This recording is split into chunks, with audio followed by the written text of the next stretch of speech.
Hello guys, how are you doing. So इस episode की start होती है एंड हमें देखने के लिए मिलता है कि यहाँ पे इमॉर्टल पैलेस के वो लोग खड़े हुए थे एलेक्स के सामने और काफ़ी गुस्सा भी होते हैं। वो एलेक्स से कह रहे थे कि तुमने हमारी होली मेडिसिन भी ले ली और उसके बावजूद भी तुमने हमें ये नहीं बताया कि आखिर वो लड़का हुआंग है कहाँ। ये तो तुमने बहुत ही ज़्यादा गलत काम किया है। इन इवन वहाँ पर वो बंदा ये भी कह रहा था कि ऐसा लग रहा है कि तुम्हें मरने की बहुत ही ज़्यादा जल्दी है, जिसके चलते तुमने हमारे साथ में खेल खेला। और वो अपने आदमियों को आगे भी भेज देता है एलेक्स को मारने के लिए। तभी हम देखते हैं कि यहाँ पे अपना एलेक्स जो कि एकदम ही टशन में खड़ा हुआ था, वो तो एकदम मूव भी नहीं करता। जब ये लोग ऑलमोस्ट उसके काफ़ी क्लोज आ जाते हैं तो स्लो मोशन के अंदर हमें सीन दिखाया जाता है। एलेक्स अपनी पावर का इस्तेमाल करते हुए उस ब्रोकन सोर्ड का इस्तेमाल करता है और फिर एक एक करके उन सभी को धूल एलेक्स चटा देता है, जिसके बाद ये सारे ही लोग यहाँ पे ज़मीन पे आके गिर चुके थे एंड ऑलमोस्ट ज़मीन में धंस चुके थे। तभी मॉर्टल पैलेस का वो बंदा कह रहा था कि आखिर तुम हो कौन। तो एलेक्स यहाँ पे कह रहा होता है, तो क्या इस लड़की ने तुम्हें नहीं बता दिया पहले ही कि मैं कौन हूँ। तुम्हारे सामने जो खड़ा है उसके बावजूद भी तुम उसे रिकॉग्नाइज नहीं कर पा रहे।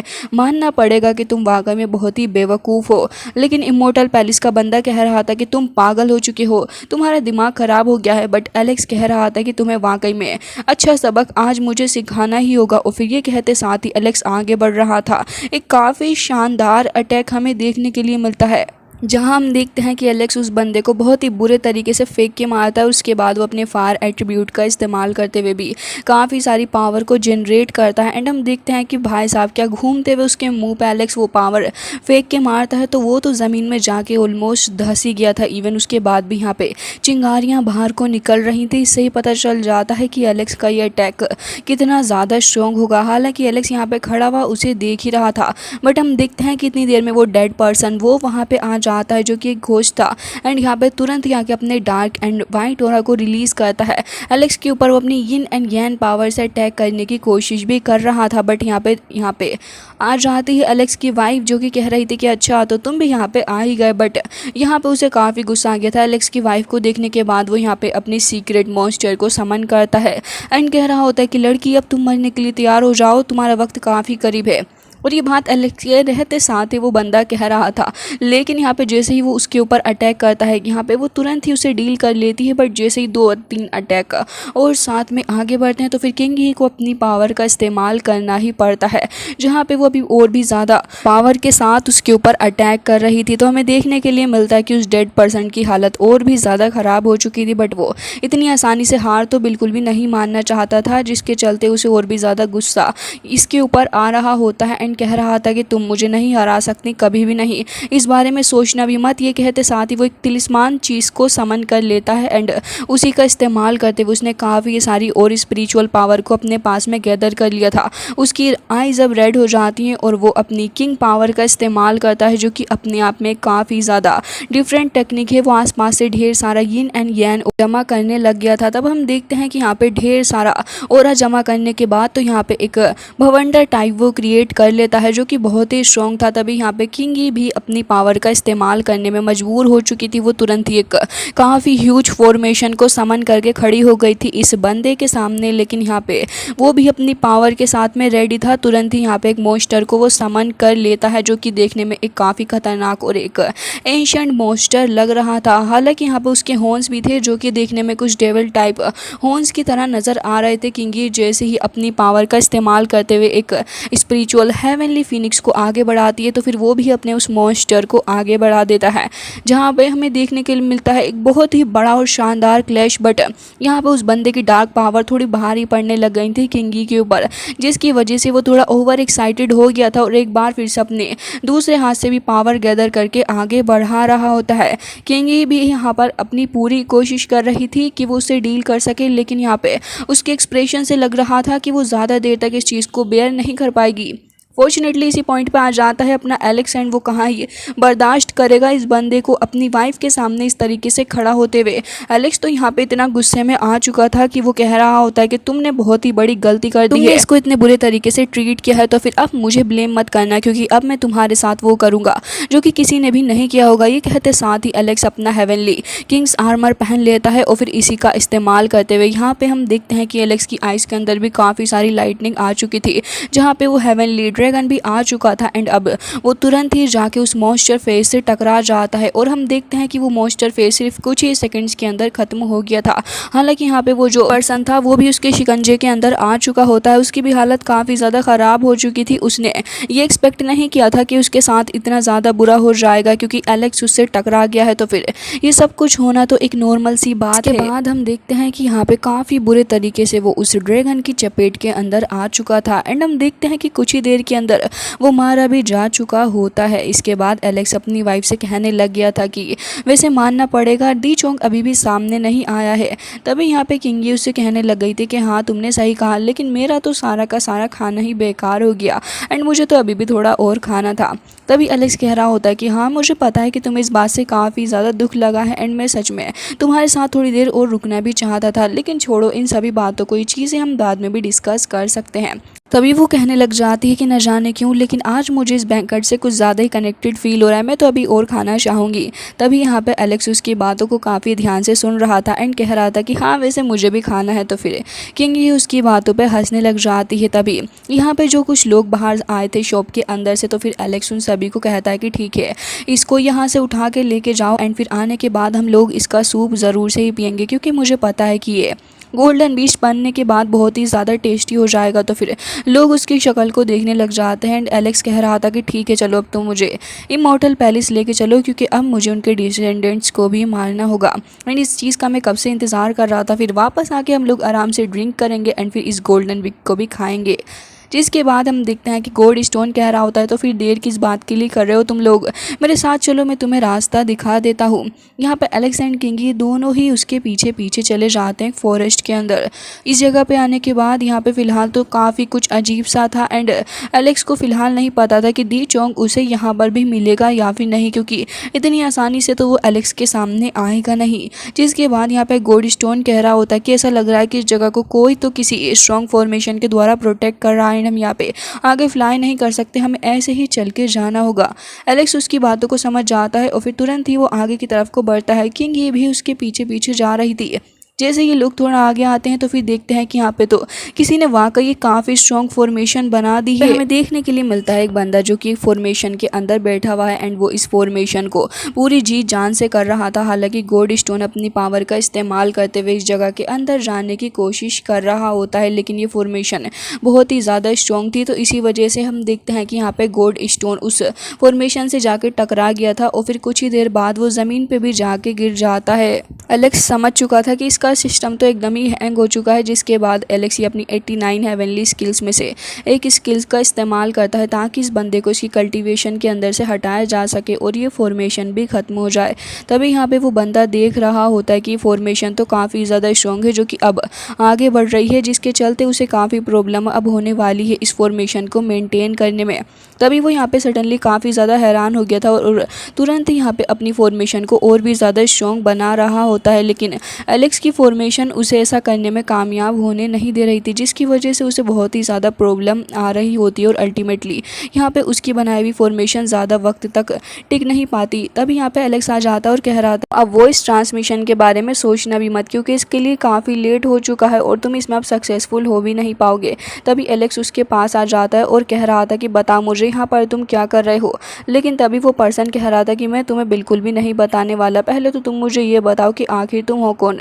तो एलेक्स कह रहा था कि अब तक जितनी भी न्यूज़ फैली है मुझे लगता है कि तुम्हें सब कुछ पता चल ही गया होगा मेरे बारे में। तभी वो बंदा थोड़ा घबराने लग गया था एंड एलेक्स से कह रहा होता है कि अच्छा ही होगा कि तुम इस चीज़ को मेरे पास से हटा लो, क्योंकि तुम इमॉर्टल पैलेस पहुँच ही नहीं सकते। एलेक्स कह रहा होता है कि आखिर तुम इतना ज़्यादा हार्ड वर्क क्यों कर रहे हो, वो भी इमॉर्टल पैलेस के लिए, जबकि मुझे पता है कि तुम उनसे बिलोंग भी नहीं करते। मुझे साफ साफ बता दो कि एल्टर कहाँ है, हम लोग तुम्हें यहाँ पे छोड़ के चले जाएंगे। लेकिन तभी वो पर्सन इस चीज़ के लिए बिल्कुल भी नहीं मान रहा होता और वहीं पे बैठा हुआ था। गोल्ड स्टोन भी उसे समझाने की कोशिश कर रहा होता है कि देखो अगर तुम्हें अपनी जान बचानी है तो फिर एलेक्स को एल्टर के बारे में बता दो, लेकिन वो साफ साफ इस चीज़ के लिए मना कर देता है और कह रहा था कि मुझे सच में नहीं पता कि एल्टर कहाँ है, मुझे बस रिस्पॉन्सिबिलिटी दी गई है इस जगह की और मैं इसी जगह का गार्डियन हूँ, इसके अलावा मुझे कुछ भी नहीं पता है किसी भी चीज़ के बारे में। तभी हम देखते हैं कि यहाँ पर एलेक्स उसके पास में आ गया था एंड कह रहा होता है कि मुझे आगे बताओ, तुम्हें थोड़ा बहुत तो कुछ पता ही होगा।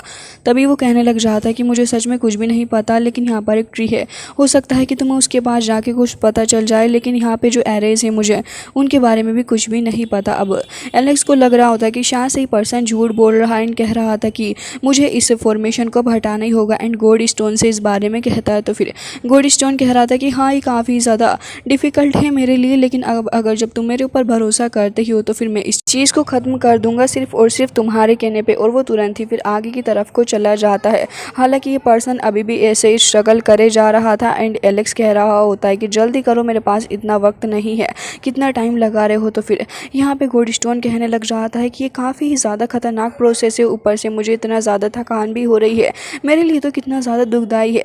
गोल्ड स्टोन यहाँ पे ये भी कह रहा होता है कि मैं थक गया हूँ। तो एलेक्स कह रहा होता है कि आखिर तुम इतना जल्दी कैसे थक जाते हो, जल्द से जल्द इस काम को करो। तभी यहाँ पे वो पर्सन को देखते हैं जो कि अपनी पावर का इस्तेमाल करते हुए उस फॉर्मेशन को एक बार फिर से बनाने लग गया था, लेकिन किंग ही उसे ऐसा करने से रोक रही होती है, क्योंकि एक बार ये फॉर्मेशन बना लेगा तो फिर इन्हें आगे के बारे में पता भी नहीं चलेगा और ना ही आगे जा सकते हैं, जिसके चलते गोल्ड स्टोन तुरंत ही मौके का फ़ायदा उठाता है और हम देखते हैं कि ये पर्सन काफ़ी दूर जाके गिरता है।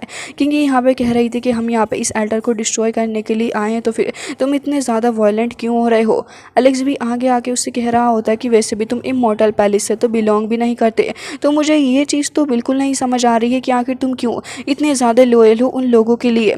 तो यहाँ पे वो बंदा बताता है कि मेरी बॉडी के ऊपर काफ़ी पहले यहाँ पे इन्होंने एक ब्रोंज राइटिंग कर दी है, जिसके चलते अगर मैं इन लोगों के साथ में थोड़ी भी गद्दारी करने की कोशिश करता हूँ तो फिर इमॉर्टल पैलेस मुझे सज़ा देगा और मैं मारा जाऊँगा। और ये कहते साथ ही यहाँ पे उसकी डेथ हो जाती है, बट वो काफ़ी ज़्यादा रिलीफ में मरता है बंदा, क्योंकि वो खुद भी इन सारी चीज़ों से परेशान जो हो गया था। एलेक्स यहाँ पर कह रहा होता है कि लू तोंगशियाओ ये काफ़ी ज़्यादा खतरनाक है, इमॉर्टल पैलेस इसने एक बार ऐसा किया, ये हमेशा ही लोगों की जान लेते हैं अपने अलग अलग ईवल तरीकों से, लेकिन इस बार ऐसा नहीं होगा, इस बार तो मैं इन लोगों को बिल्कुल भी नहीं जाने दूंगा। ये कहते साथ एलेक्स को काफ़ी गुस्सा भी आ रहा होता है एंड यहाँ पे एलेक्स गोल्ड स्टोन को इशारा करता है, तो फिर वो तुरंत ही अपनी पावर का इस्तेमाल करते हुए इस जगह को एक बार फिर से एक्टिवेट करता है, लेकिन अपने खुद के तरीके से। यहाँ पे हमें देखने के लिए मिलता है कि गोल्ड स्टोन कह रहा था कि जल्दी करना, क्योंकि हमारे पास इतना ज़्यादा वक्त नहीं है एंड वैसे भी रही बात डी चोंग की, तो फिर मुझे तो लग रहा है कि उसने अपनी कल्टिवेशन एंड अपनी एनर्जी को पहले से काफ़ी ज़्यादा बढ़ा लिया है। वैसे तो यहाँ पे जाना अपनी मौत को दावत देने से कम नहीं है, बट तभी किंगी कह रही होती कि परेशान मत हो, हम लोग सक्सेसफुल ज़रूर से ही होंगे। एंड यहाँ पे कह रही थी कि दी चोंग के कैरेक्टर के हिसाब से अगर मैं सच कहूँ तो फिर उसने कुछ ना कुछ ऐसा ज़रूर किया होगा जिसके चलते हम उसके बारे में पता लगा पाएंगे, तो फिर इतना ज़्यादा परेशान होने की ज़रूरत नहीं है। एलेक्स भी कह रहा होता है कि हाँ तुम बिल्कुल सही कह रही हो, मुझे भी यही लगता है इस बारे में। और फिर ये लोग तुरंत ही उस जगह का इस्तेमाल करते हुए वहाँ से तुरंत ही टेलीपोर्ट हो जाते हैं, जिसके बाद हम देखते हैं कि वो एरे भी वहाँ से तुरंत ही गायब हो गया था। अब ये लोग टेलीपोर्ट हो रहे होते हैं एंड एक अलग ही जगह से ये लोग निकलते हैं। तभी यहाँ पे एलेक्स एक नई जगह पे आ चुका था, जो जगह एलेक्स ने पहले नहीं देखी थी और ना ही उसको इसके बारे में कुछ मालूम था। तभी किंग ये पूछने लग जाती है कि आखिर उस एरे ने हमें किस जगह पे टेलीपोर्ट कर दिया है। गोल्ड स्टोन भी कह रहा था कि ये तो जगह काफ़ी ही ज़्यादा अजीब लग रही है और ना ही ये फेरी वर्ल्ड हो सकता है। एलेक्स भी कह रहा होता कि हाँ तुमने बिल्कुल सही कहा, लेकिन दी चोंग ने यही जगह क्यों चुनी है, ये तो काफ़ी ज़्यादा अलग है। तो फिर यहाँ पे दी चोंग तो हमें इतनी जल्दी नहीं मिलने वाला कि हम गलत जगह पे आ चुके हैं, लेकिन एलेक्स कह रहा होता है कि मुझे तो नहीं लगता कि हम लोग किसी गलत जगह पे आए हुए हैं। जिसके बाद यहाँ पे गोल्ड स्टोन कह रहा था कि जो भी हो, लेकिन हमें अब जल्द से जल्द आगे तो बढ़ना ही होगा। एलेक्स भी कह रहा होता है कि हाँ तुमने बिल्कुल सही कहा। तो फिर गोल्ड स्टोन कह रहा था तो फिर चलो यहाँ से हम ढूंढते हैं। एलेक्स कह रहा होता है कि रुको, परेशान मत हो, ऐसे ही चल के जाते रहे तो फिर काफ़ी वक्त और बर्बाद हो जाएगा। एलेक्स तुरंत ही अपनी टेलीपैथी की पावर का इस्तेमाल करता है, फिर वो देख लेता है कि इस जगह पे थोड़ी ही दूर जाके कुछ अजीब सा केव है, जिसके अंदर से रेड कलर की लाइटनिंग भी बाहर निकल रही है। तो फिर एलेक्स कह रहा था कि उस डायरेक्शन की तरफ हमें आगे बढ़ना होगा। एलेक्स, किंगी एंड गोल्ड स्टोन कुछ ही सेकंड्स के अंदर अब उस जगह पे आ चुके थे जहाँ पे केव बना हुआ था, लेकिन केव के बाहर एक अजीब सी फॉर्मेशन लगी हुई थी। अब यहाँ पे अपना गोल्ड स्टोन काफ़ी ज़्यादा चालाक था, वो तुरंत ही खुद जाके चेक करता है कि आखिर किस तरीके की फॉर्मेशन है। तो फिर वो यहाँ पे जाके देखने लग गया था एंड कह रहा होता है कि अगर इस फॉर्मेशन को ढंग से हमने ब्रेक नहीं किया तो फिर हमारे लिए प्रॉब्लम आ सकती है, बट मैंने यहाँ पे एक तरीका ढूंढ निकाला है जिससे कि हम यहाँ पे आगे जा सकते हैं। ये कह रही थी कि मुझे लगता है कि गोल्ड स्टोन ने बिल्कुल सही कहा है। तो फिर गोल्ड स्टोन कह रहा था कि ठीक है, फिलहाल मैं आगे बढ़ूंगा, मेरे पीछे पीछे तुम भी आ जाओ। तो फिर यहाँ पे ये लोग तुरंत ही यहाँ पे चले जाते हैं उसके पीछे। हालांकि एक पॉइंट ऐसा आता है जहाँ पे गोल्ड स्टोन के आँख और मुँह दोनों ही बाहर निकल आते हैं। काफ़ी फनी सीन ये हो गया था। एलेक्स एंड किंग ये भी उसके पीछे पीछे अब धीरे धीरे जाने लग गए थे, थे, जहाँ पे हम देखते हैं कि कुछ ही सेकंड्स के अंदर इन्होंने इस फॉर्मेशन को पूरे तरीके से पार कर लिया था एंड अब यहाँ पे एक नया रास्ता आने वाला था। तभी उस जगह के अंदर से कोई हैंड निकल के गोल्डी स्टोन के ऊपर अटैक कर रहा था। गोल्डी स्टोन तो बेचारा घबरा ही जाता है, लेकिन हम देखते हैं कि एलेक्स अपने स्पीयर का इस्तेमाल करते हुए तुरंत ही उस चीज़ के ऊपर अटैक कर रहा था। गोल्डी स्टोन कह रहा होता है कि थोड़ा केयरफुल रहो, नहीं तो हो सकता है कि हमारे जान के भी लाले पड़ जाएं। तभी हमें काफ़ी खतरनाक सी ड्रैगन रोर सुनने को मिलती है और हम देखते हैं कि जैसे ही ये लोग उसके थोड़ा और पास जाते हैं, ड्रैगन रोर के साथ साथ ये लोग खुद भी पीछे हटने लग गए थे, क्योंकि काफ़ी ज़्यादा स्ट्रॉन्ग एनर्जी इन लोगों के करीब आ रही थी। इसके बाद हमें केव के दूसरे साइड का सीन दिखाया जाता है एंड यहाँ पे हमें देखने के लिए मिलता है एक बहुत ही ज़्यादा खूंखार, ख़तरनाक और जानलेवा ड्रैगन, जो कि यहाँ पे काफ़ी ही ज़्यादा पावरफुल भी था। वो तुरंत ही यहाँ पे आगे की तरफ को बढ़ता है, बट वो एक ह्यूमन टाइप ड्रैगन लग रहा था और काफ़ी ज़्यादा अजीब सा ये क्रिएचर था। एलेक्स ने भी इसको काफ़ी अजीब से क्रिएचर को पहली बार देखा था एंड ये एक ह्यूमन टाइप ड्रैगन क्रिएचर था। हालांकि यहाँ पे वो एक बार फिर से रोर करता है इन लोगों को डराने के लिए, लेकिन एलेक्स यहाँ पे खड़ा है तो भला किंग ही डरने वाली है और ना ही गोल्ड स्टोन इस बंदे से। जिसके बाद यहाँ पे किंग ये बताती है कि ये तो इमोर्टल पैलेस का है ड्रैगन ब्लड क्रोकोडाइल, ये काफ़ी अजीब सा होता है एंड रेयर टाइप का है, ये एक लेजेंड है एंड बहुत ही ज़्यादा खतरनाक भी। तभी वो काफ़ी तेज़ी से आगे भी बढ़ रहा था एंड किंग कह रही थी कि हमें इससे बहुत ही ज़्यादा केयरफुल रहना होगा। तो एलेक्स कह रहा था कि अच्छा, इसका मतलब दी चोंग ने इसको रख रखा है अपने सर्वेंट के तौर पर, लेकिन मुझे ये बताओ कि आखिर ये है कहाँ पे दी चोंग, क्योंकि मुझे उससे अपनी कुछ पुराने हिसाब किताब जो बराबर करने हैं। हालांकि यहाँ पे ये जो ड्रैगन टाइप क्रोकोडाइल बंदा था वो यहाँ पे उसे काफ़ी ज़्यादा गुस्से में बात कर रहा था एंड कह रहा होता है कि इमॉर्टल पैलेस का फर्स्ट जनरल हूँ मैं, तुम्हें क्या लगता है कि मैं दी चोंग के बारे में तुम्हें बताऊंगा। अपने जलवे दिखाने के लिए वो अपने फुट के थ्रू ही इन लोगों के ऊपर अटैक करता है, बट अपना एलेक्स यहाँ पे काफ़ी सारे डिस्ट्रक्शन को झेलते हुए उसके फुट को ऐसे ही हैंडल करता है और फिर किंग को भी देखते हैं जो कि अपनी डिवाइन फायर का इस्तेमाल करते हुए उसके ऊपर अटैक कर देती है। हालांकि क्रोकोडाइल बंदा थोड़ा दूर रहता है, लेकिन इससे ये और भी ज़्यादा अग्रेसिव हो गया था और फिर तुरंत ही अपने फिस्ट का इस्तेमाल करते हुए एलेक्स के ऊपर अटैक करता है। बट एलेक्स तो यहाँ पे ऐसे ही काफ़ी टशन के साथ में उस बंदे से डील कर रहा था, जहाँ पे वो बंदा एक और फिश से अटैक कर रहा था, बट एलेक्स ने तो उसकी ऐसे ही बैंड बजा दी थी। जिसके बाद एलेक्स अपना स्पीयर लेके उसके ऊपर काफ़ी ही सारे अटैक्स पे अटैक्स करता जाता है। वो क्रोकोडाइल बंदा नहीं समझ पा रहा था कि हो क्या रहा है, लेकिन इतनी ही देर में उसके नील टूट के गिर जाते हैं, जिससे वो चिल्ला पड़ता है और फिर एलेक्स को यहाँ पे ग्रैब कर लेता है एंड एक बार फिर से चिल्ला रहा था एलेक्स को अपने फेस के पास ला के। भाई इस बार तो वो एलेक्स को एक बोल बना के ही फेंक डालता है, लेकिन एलेक्स यहाँ पे कैसे तैसे करके खुद को संभालते हुए एक चट्टान से जाके गिरने वाला था। बट एलेक्स को ये तो समझ में आ गया था कि ये चीज़ जो है वो नॉर्मल पावर से हैंडल नहीं कर सकता एलेक्स। इसके लिए एलेक्स अपनी अब कूफैंग टेक्निक का इस्तेमाल करने वाला था। तुरंत यहाँ पे डिवाइन फिनिक्स भी अपीयर हो जाती है और डिवाइन फिनिक्स का जलवा तो आपको पता ही है, वो तुरंत ही यहाँ के उस क्रोकोडाइल बंदे से टकरा जाती है। हालांकि क्रोकोडाइल बंदा पूरी मेहनत कर रहा होता है उसको पीछे हटाने में एंड यहाँ पे उसने ऐसा करने में कामयाब भी हो गया था एंड उसने उस फिनिक्स को अपनी पावर का इस्तेमाल करते हुए बीच से ही अलग कर दिया था। बट एलेक्स यहाँ पे अपने थंडर लो का भी इस्तेमाल करता है एंड हम देखते हैं कि एक बार फिर से उसने वही आर्मर भी पहन लिया था जो कि एम्परर का आर्मर था एंड इसके बाद एलेक्स अब अपनी पावर का इस्तेमाल करते हुए उसे डराने वाला था एंड कह रहा था कि बस अब अपनी मौत की घड़ियां गिनना स्टार्ट कर दो, क्योंकि तुम्हारी मौत अब तुम्हारे बहुत ही ज़्यादा करीब है एंड तुम्हारी मौत मैं ही हूँ। ये कहते साथ ही एलेक्स अपनी डिवाइन सोड को समन कर लेता है। हालांकि यहाँ पे क्रोकोडाइल बंदा भी पूरी कोशिश कर रहा था इसके साथ में डील करने की, लेकिन एलेक्स के आगे भला कहाँ ही टिक पाता।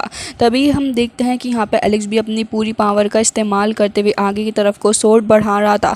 यहाँ पे ये क्रोकोडाइल बंदा भी अपनी पावर का इस्तेमाल करते हुए काफ़ी बड़ी सी हेवनली स्पिरिचुअल बॉल को समन करता है एंड यहाँ पे दोनों की ही पावर आपस में टकराने वाली थी। एलेक्स जैसे ही अपने हाथ का इस्तेमाल करता है तो फिर वो सोड और भी ज़्यादा तेज़ी से आगे की तरफ को बढ़ने लग गई थी। इस क्रोकोडाइल बंदे की हालत तो काफ़ी ज़्यादा ख़राब हो चुकी थी एंड बहुत ही ज़्यादा मेहनत ये अब करने लगा था कि भाई कैसे भी करके एलेक्स को पीछे हटाया जाए, नहीं तो एलेक्स तो कुछ ही देर में इसकी बैंड बजा देगा और इसका पता भी नहीं चलेगा कि आखिर कहाँ चला गया है ये जनरल। तभी हम देखते हैं कि यहाँ पे वो डिवाइन सोड और भी ज़्यादा तेज़ी के साथ आगे बढ़ रही थी। जहाँ पे कभी डिवाइन सोड को दिखाया जाता है तो फिर एलेक्स के फेस को। अब यहाँ पे काफ़ी देर तक सीन चलता है एंड कुछ ही सेकंड्स के अंदर फिर उसके बाद क्रोकोडाइल बंदे की डेथ हो चुकी थी, जहाँ पे एलेक्स ने उसके माउथ के अंदर ही सोड को उतार ही दिया था। काफ़ी ज़्यादा क्रूएलिटी के साथ एलेक्स ने उसको मारा था। जैसे ही उस जनरल की मौत होती है तो फिर यहाँ पे काफ़ी सारे डिस्ट्रक्शन भी हो गया था, लेकिन यहाँ पे एलेक्स अब सुरक्षित था तो फिर वो नीचे की तरफ को उतर के आ जाता है। तभी हमें उस बंदे की यहाँ पे टेल भी देखने के लिए मिलती है जो कि थोड़ी बहुत मूव कर रही थी, बट जैसे ही एलेक्स उसके पास में आता है तो वो टेल खुद ही इतनी ज़्यादा डर गई थी कि अंदर की तरफ को भाग जाती है। अब यहाँ पे किंगी एंड गोल्डस्टोन दोनों ही आके खड़े हो चुके थे एंड यहाँ पे एलेक्स कह रहा होता है कि उसने अपने इस सर्वेंट को भेजा है हमें मारने के लिए। लग रहा है कि डी चोंग फाइनली हमसे मिलने वाला है। तो फिर यहाँ पे एलेक्स भी कह रहा होता है कि मुझे भी यही लग रहा है कि वो किसी भी वक्त यहाँ पे अपीयर होता ही होगा। एलेक्स कह रहा था कि हाँ, लेकिन मुझे इस बात की फिक्र हो रही है कि कहीं इस बार भी वो मेरे सामने से आके गुजर न जाए। और ये कहते साथ ही ये लोग उस केव के ऑलमोस्ट अंदर चले जाते हैं। हालांकि गाइस इसी के साथ आज का ये एपिसोड हो जाता है एंड आई रियली होप कि आपको ये पसंद आया होगा। मिलते हैं नेक्स्ट वीडियो में, तब तक के लिए bye bye, take care of yourself.